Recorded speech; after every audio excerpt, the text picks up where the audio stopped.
La suite numérique. La suite numérique, c'est une application d'une partie de n vers r ou une fonction. Alors, par exemple, à n, on associe la racine carrée de n moins 3. Pour pouvoir écrire n-3, la racine carrée de n-3, n doit être supérieur ou égal à 3. C'est-à-dire que i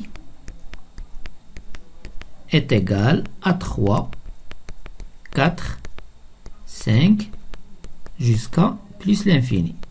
Donc i, elle est inclus dans n. Alors, la suite ou la fonction u est une suite numérique.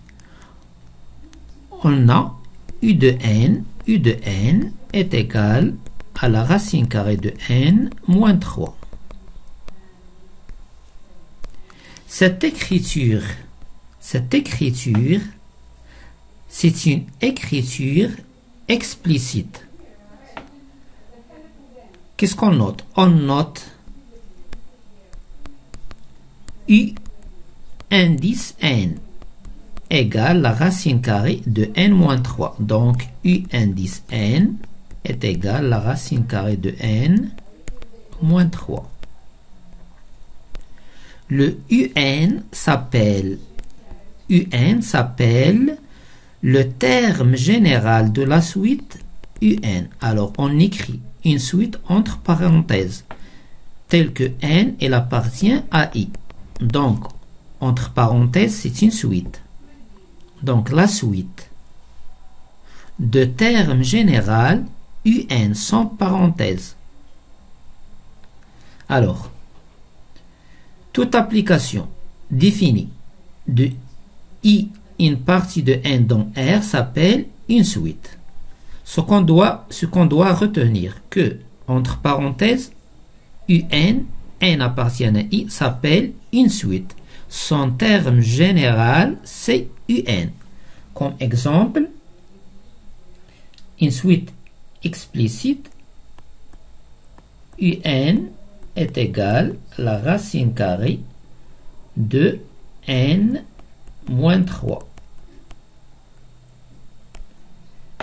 I est égal à l'intervalle 3, 4, 5 jusqu'à plus l'infini.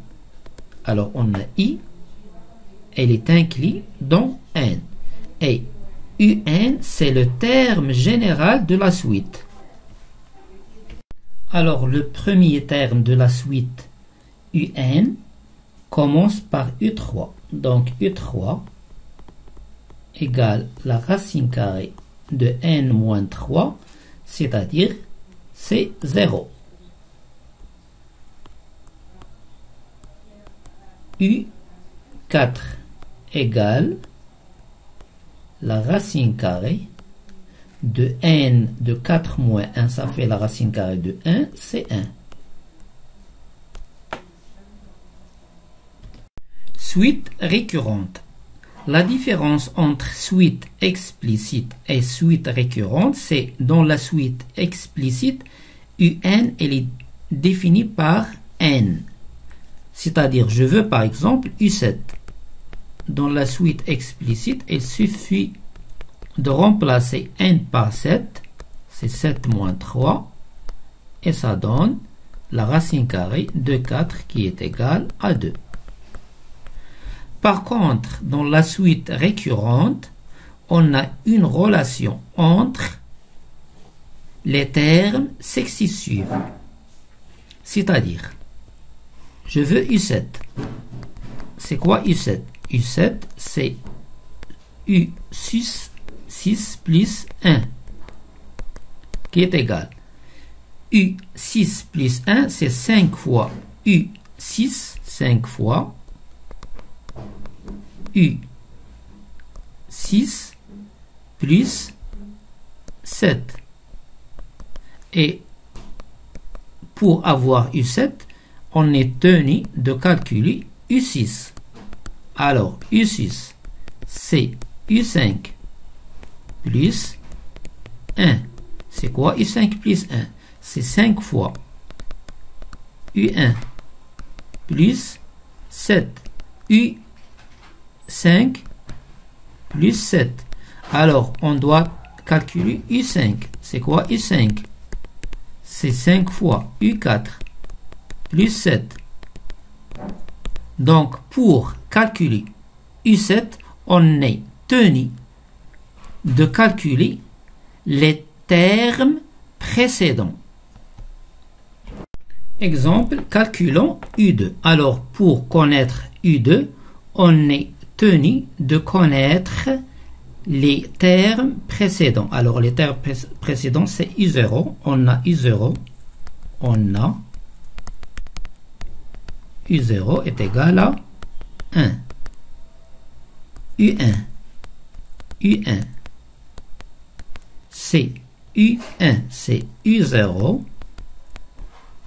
plus 1 égale, on sait UN plus 1 est égal à 5 fois UN.